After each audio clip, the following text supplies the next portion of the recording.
There is so much confusion out there on which cruise ship stateroom is best for you. We're going to take a look at all of that, including learning how to read a cruise ship deck plan so you can make the choice for you and your family. Today on See More Seas.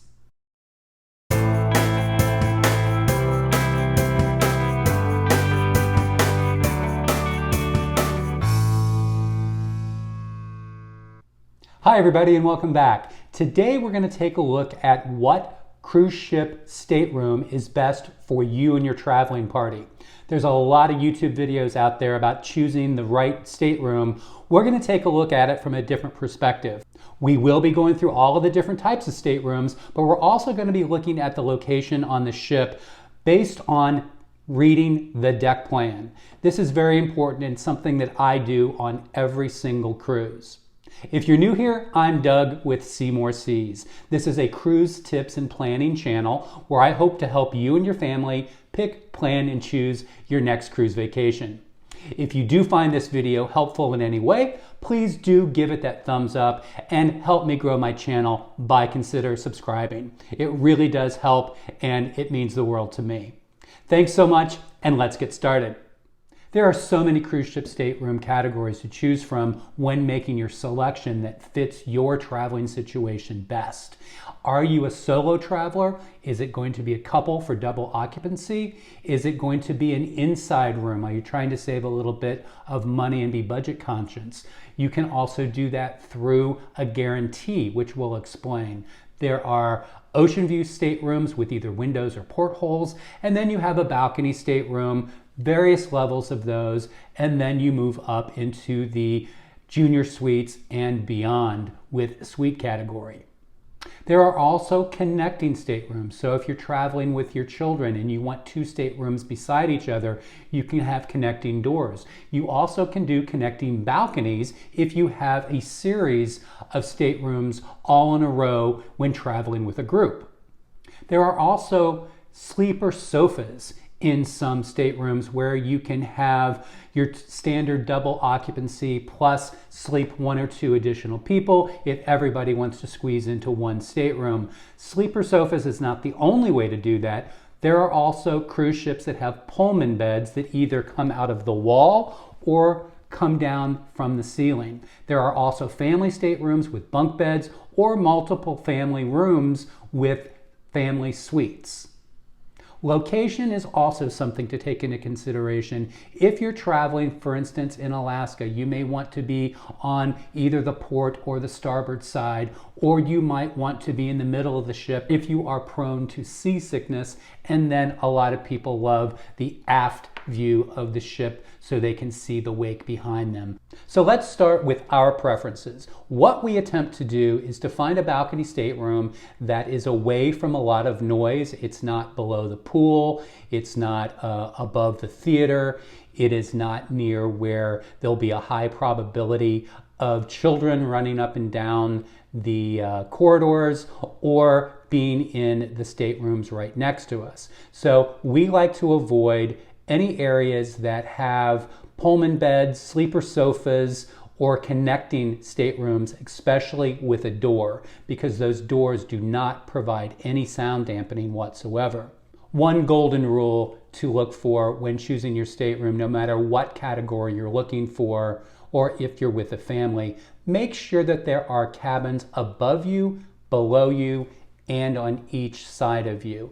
It's very important to minimize the disturbances while sleeping in the middle of the night. So let's take a look at a deck plan and show you some of those examples.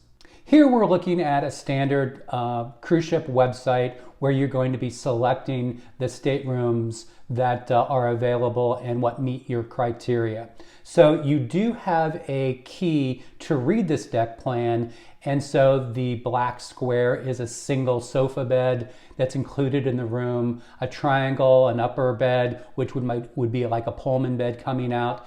You've got the connecting rooms showing the inside room door location, accessible staterooms, and other factors that may or may not be important to you. So if you look over at the deck plan, you can see where all those connecting rooms are with that solid black line. You've got the black box in there where it shows where a sleeper sofa will be. And if you look at, say, 6179 and 6181, that would be a typical family situation where you would have a sleeper sofa and a connecting stateroom. So I would not necessarily feel that those would be cabins that I would want to be beside. So on this deck plan, one room stands out to me the most, and that is room 6202. Look at each side of this particular stateroom, and you do not have any sleeper sofas, and these are not connecting staterooms. So on this particular deck, this would be one of the staterooms that I would highly consider. So let's dig down in this a little bit more. I don't really like this particular deck, so let's go up one deck and see what's available. This gets to be a little bit better, where you can see the blocks of staterooms that do not have sleeper sofas and they do not have Pullman beds or double sleepers. So the ones that I've marked here would be the ones that I would also consider. One thing to note is 7138 and 7140 are right there by the elevators and the stairs. This might be something that you might want to avoid. However, these are still acceptable staterooms in my mind. If you look at some of the other staterooms marked here, you'll see again, especially 7139, 7141, that empty box means that's actually a double sleeper sofa with a connecting stateroom. So the likelihood of several people staying in those rooms is pretty high. So these would be the areas that I would definitely want to avoid on this particular deck. I also mentioned that you always want to make sure that there are cabins above you, below you, and on each side. And as you can see here on deck 12, in the aft of the ship, you're going to be below the buffet. This can be very noisy overnight as they're cleaning the buffet. Very, very early morning for those early risers going to breakfast. You can actually hear the chairs moving around. And if you are in an aft cabin and you're out on your balcony, you can actually hear the people eating and talking as they eat their breakfast or any of the meals on the outside of the buffet. You can also see here on deck 12 that it is directly below the pool. Obviously, different cruise ships are going to have different decks that are going to be below the pool deck, but same rules apply. There may be late night pool parties.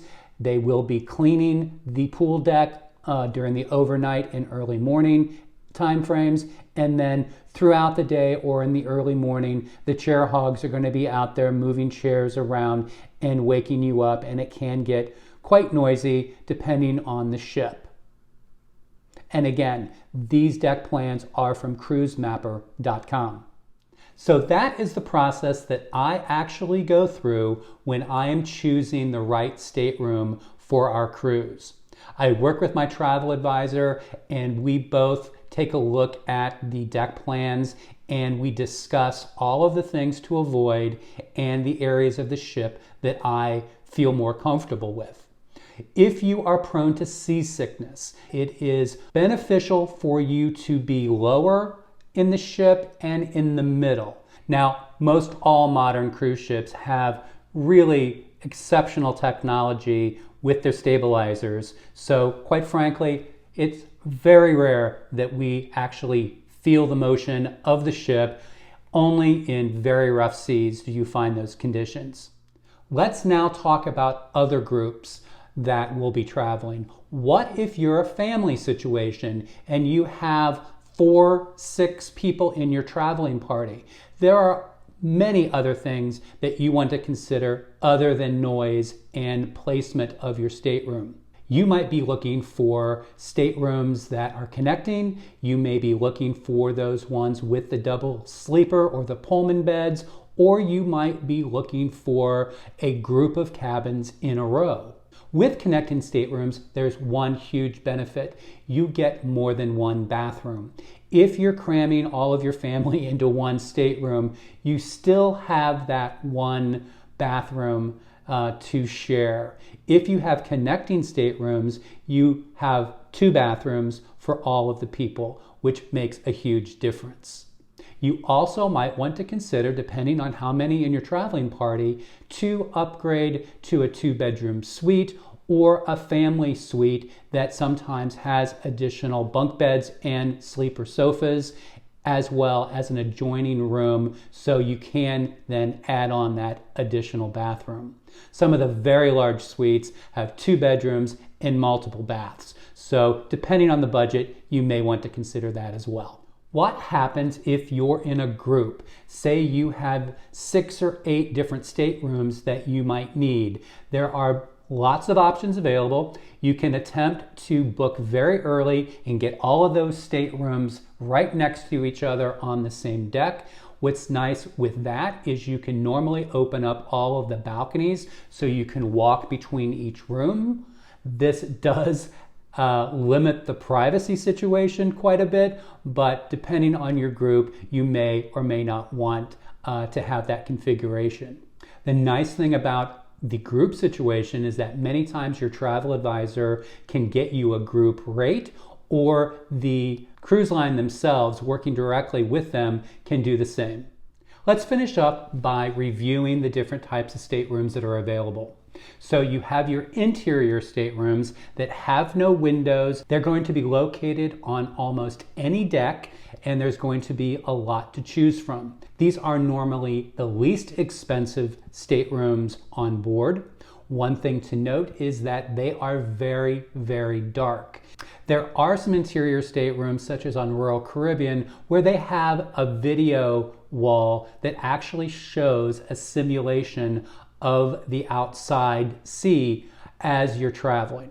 You also, for the budget-conscious cruiser, have what's called a guaranteed stateroom. So in any of the categories, you can pick your cabin category, and instead of selecting your actual location of your stateroom, the cruise line will choose that for you just before you're sailing. Now, the problem with this is that you have absolutely no say on what stateroom they choose for you for that particular category or the next level category. So if you are concerned about noise and you're concerned about multiple people in staterooms that are on each side of you, you might be put in those less desirable locations on the ship, as well as in high traffic areas. But you will save money by selecting the guaranteed option. The next category is the Oceanview stateroom. Now, these normally have different sizes of windows or portholes. They're normally on the lower decks most of the time, but not always. And sometimes these are less expensive than even an inside room if that window or porthole is obstructed by, say, like one of the lifeboats that are hanging on the side of the ship. When you move up to the next class, you're going to have a balcony stateroom, or many cruise lines call this a veranda stateroom. There are various sizes of these. There are various sizes of balconies. You might have them also at the aft, which sometimes have larger balconies, but check that deck plan and make sure that you can find the larger balconies, because there are some hidden gems to look for, and many times the cruise discussion boards, either on Facebook or on Cruise Critic, will let you know exactly what those cabins are and what the cabin number is. Within the veranda stateroom category, there are various levels of staterooms. So make sure that you're looking at the amenities that come with each level, such as the standard veranda. You might have a concierge class that has some check-in amenities. The spa veranda staterooms will have access to the thermal suite or spa services. So make sure that you're taking a look at each, and each comes at a different cost. So make sure that you're selecting those wisely. You also have corner veranda staterooms that many times have a wraparound balcony. We had this in Alaska and really loved it. It was a very smart decision. Then you also have verandas that are on the hump in the middle of the ship that kind of jets out a little bit. On the corners of that, when it goes back into the front or the back of the ship, many times those balconies are just a little bit larger. So make sure that you take a look at that when planning on choosing those types of veranda staterooms. And then finally, there are the suites. There are normally lots of different styles and sizes of suites, and you normally can find an entry-level suite called a junior suite on most cruise lines that provide some amenities, but normally not all the amenities that the suite class offers. When you move up in the categories, you're going to have either a larger bathroom, a larger living area. Sometimes it has a separate bedroom and dining room area. There are 2-bedroom suites. There are penthouse suites. There are several story suites. Royal Caribbean has a lot of different size suites. And they also, on some lines, have what's called a ship within a ship situation for suite guests, where they have their own dining room, they have their own pool area, they have their own sun deck, and all of this comes at a price, and it comes with various levels of amenities. So check your cruise line, and if you're interested in the suite class, there's a lot of different levels and a lot to choose from. I should also note that in all of those categories that I just mentioned, there are options for handicapped accessible staterooms as well. These normally have roll-in showers, wheelchair accessible, and normally a large walk-in closet. We stayed in one of these on Mariner of the Seas when we took our mom on a Bahamas cruise. It was absolutely wonderful, and even the balcony had a ramp so a wheelchair could get in and out of the balcony very, very easily. And one last tip that I will provide: in your loyalty programs for the different cruise lines, such as Royal Caribbean's Crown and Anchor Society or Celebrities Captains Club, you'll have an option for an automatic upgrade. If that box is checked, it works the same way as a guaranteed stateroom. For instance, you pick the location that you want for your balcony stateroom, but a junior suite or a sky suite becomes available.